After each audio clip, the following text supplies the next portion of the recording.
When you look at the way people access this bursary program, first of all, it is quantified. If let's say, and I'll give you a good example. My county government runs a very wonderful bursary program called the Elimu Sasa Initiative, and I'm happy. As a county, we've had many young men and women who in the past couldn't access educational opportunities because they didn't have the fees. But when the former governor, current CS Mburia, took over in 2013, he had a very brilliant idea towards supporting the needy.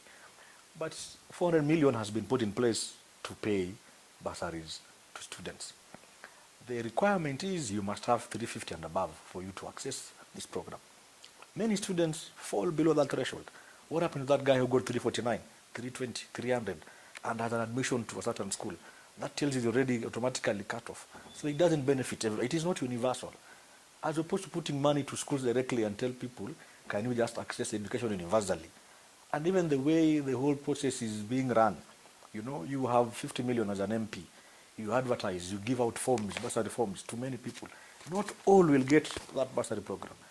Giving a form, filling the form, and actual getting that bursary is a different story altogether. So we know it doesn't happen. So it's all about balancing the political interest, regionalism, and all that. So we are still, way far much behind. Let me give you a practical example of the figures you're talking about. It's data, statistical data. Let's say every county runs, and I'm sure every other county, because my county runs about $500 million for bursaries as a program for a year. And it's a small county.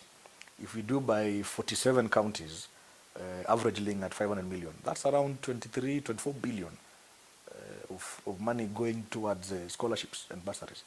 If you look at CDF, give them 50 million per constituency, and they are 290. That's roughly another, looking at 2 billion thereabout, roughly. So that's a whole 26.7 billion in form of money that we can put into schools directly and still look for other money where government has money, of course, still the loopholes of corruption, still the loopholes of making sure money is not lost, and have free secondary education at the highest level. I mean, it's doable, really. It's doable. We just have to sustain the conversation and change the mentality towards making sure people are so straddled under bursaries that they can't go to school without Chimera giving them support. And I'm not saying it because I feel burdened. No, I am a leader, and I know as a leader I must be able to support my people. But I feel this business, this politics of bursaries, and I'm not saying when we remove bursaries from members of parliament, they will still have money to do roads, for instance, under Kera, what they're doing. They'll still have money to do schools, infrastructure. They will still have money to do police stations. We are not collapsing MGCDF altogether, but we're just moving these funds that are going towards education into making sure education becomes universally free and accessible to everyone. That's my argument.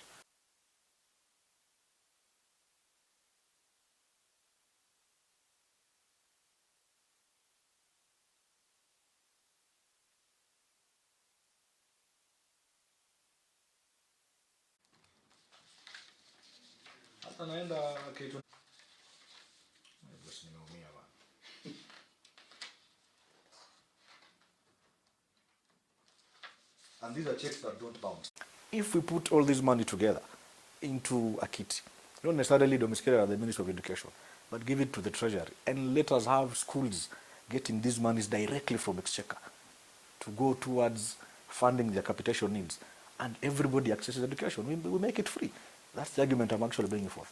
Otherwise, we cannot sustain the bursary program as it is today, unless we find a way of streamlining it in a way every Kenyan benefits from real material financial support under a bursary program.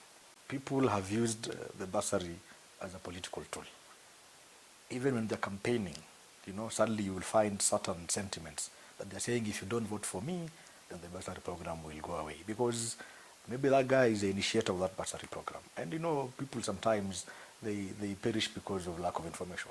They believe if I don't vote Chimera, for instance, the bursary program he runs will go under. Yet it is a policy, it is in law. So also the way the bursary program is being administered nationally, it is not streamlined. It is discriminatory in nature. A politician would always want to reward people who supported him in the elections. So there's some kind of tokenism with the whole administration framework of this bursary program.